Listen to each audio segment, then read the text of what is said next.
Namaskar, Jai Shri Krishna. Respecting text 2023 of chapter 6 Jnana Yoga of Shrimad Bhagavad Gita, text 2023.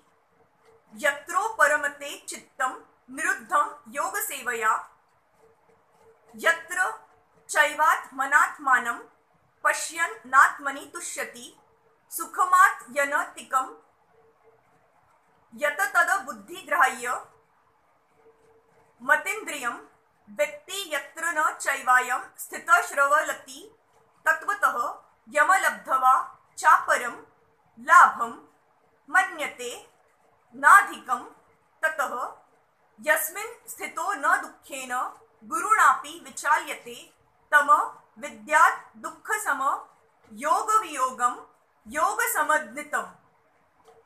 In the stage of perfection called trance or samadhi, one's mind is completely restrained from material mental activities by practice of yoga. This perfection is characterized by one's ability to see the self by the pure mind and to relish and rejoice in the self. In that joy state, one is situated in boundless transcendental happiness, realized through transcendental senses. Established thus, one never departs from the truth, and upon gaining this, he thinks there is no greater gain. Being situated in such a position, one is never shaken, even in the midst of greatest difficulty. This is indeed actual freedom from all miseries arising from material contact. By practice of yoga, one becomes gradually detached from material concepts. This is the primary characteristic of the yoga principle, and after this, one becomes situated in trance or samadhi, which means that the yogi realizes the super soul through transcendental mind and intelligence without any of the misgivings of identifying the self with the super self. Yoga practice is more or less based on the principles of the Patanjali system. Some unauthorized commentators try to identify the individual soul with the super soul, and the monists think this to be liberation, but they do not understand the real purpose of the Patanjali system of yoga. There is an acceptance of transcendental pleasure in the Patanjali system, but the monists do not accept this transcendental pleasure out of fear of geoparadizing the theory of oneness. The duality of knowledge and knower is not accepted by the non-dualist, but in this verse, transcendental pleasure realized through transcendental senses is accepted, and this is corroborated by Patanjali Muni, the famous exponent of the yoga system. The great sage in his Yoga Sutras 3.34 declares Purushartha Shunyanam Gunanam Prati Prasavah Kaivalyam Swarupa Pratistha Vasiti Shaktir Iti. This Sthiti Shakti or internal potency is transcendental. Purushartha means material religiosity, economic development, sense gratification, and at the end, the attempt to become one with the Supreme. This oneness with the Supreme is called Kaivalyam by the monist, but according to Patanjali, this Kaivalyam is an internal or transcendental potency by which the living entity becomes aware of his constitutional position. In the words of Lord Chaitanya, this state of affairs is called Sito Darpana Marjanam, or clearance of the impure mirror of the mind. This clearance is actual liberation, or Bhava Maha Davagni Nirvapanam. The theory of Nirvanam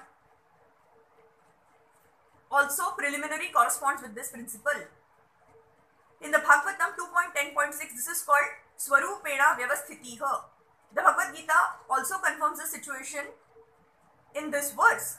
After Nirvana or material cessation, there is the manifestation of spiritual activities or devotional service to the Lord known as Krishna's consciousness. In the words of the Bhagavatam, Swarupena Vyavasthitiha, this is the real life of the living entity. Maya or illusion is the condition of spiritual life contaminated by material infection. Liberation from this material infection does not mean destruction of the original eternal position of the living entity. Patanjali also accepts this by his words Kaivalyam, Swarupa, Pratistha, Vasiti Shaktir Iti. This Sthiti Shakti or transcendental pleasure is real life. This is confirmed in the Vedanta Sutra 1.1.12 as Anandamayo Abhyasat. This natural transcendental pleasure is the ultimate goal of yoga and is easily achieved by execution of devotional service or Bhakti Yoga. Bhakti Yoga will be vividly described in the 7th chapter of Bhagavad Gita. In the yoga system as described in this chapter, there are two kinds of samadhi called Samprajnat Samadhi and Asamprajnat Samadhi. When one becomes situated in the transcendental position, by various philosophical researchers, he is said to have achieved Samprajnat Samadhi. In the Asamprajnat Samadhi, there is no longer any connection with mundane pleasure, for one is then transcendental to all sorts of happiness derived from the senses. When the yogi is once situated in that transcendental position, he is never shaken from it. Unless the yogi is able to reach this position, he is unsuccessful. Today's so-called yoga practice, which involves various sense pleasures, is contradictory. A yogi indulging in sex and intoxication is a mockery. Even those yogis who are attracted by the siddhis, perfections in the process of yoga, are not perfectly situated. If yogis are attracted by the byproducts of yoga, then they cannot attain the stage of perfection as is stated in this verse. Persons therefore indulging in the make-show practice of gymnastic feats or siddhis should know that the aim of yoga is lost in that way.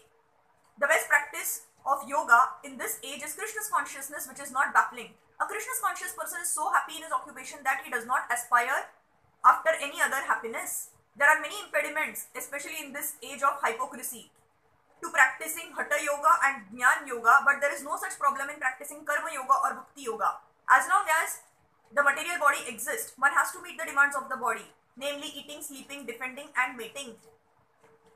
But a person who is in pure Bhakti Yoga or Krishna's consciousness does not arouse the senses while meeting the demands of the body. Rather, he accepts the bare necessities of life, making the best use of a bad bargain, and enjoys transcendental happiness in Krishna's consciousness. He is callous toward incidental occurrences such as accidents, disease, scarcity and even the death of a most dear relative, but he is always alert to execute his duties in Krishna's consciousness or Bhakti Yoga. Accidents never deviate him from his duty. As stated in the Bhagavad Gita 2.14, Agama paino anityasa tamasa titiksasva bharata. He endures all such incidental occurrences because he knows that they come and go and do not affect his duties. In this way, he achieves the highest perfection in yoga practice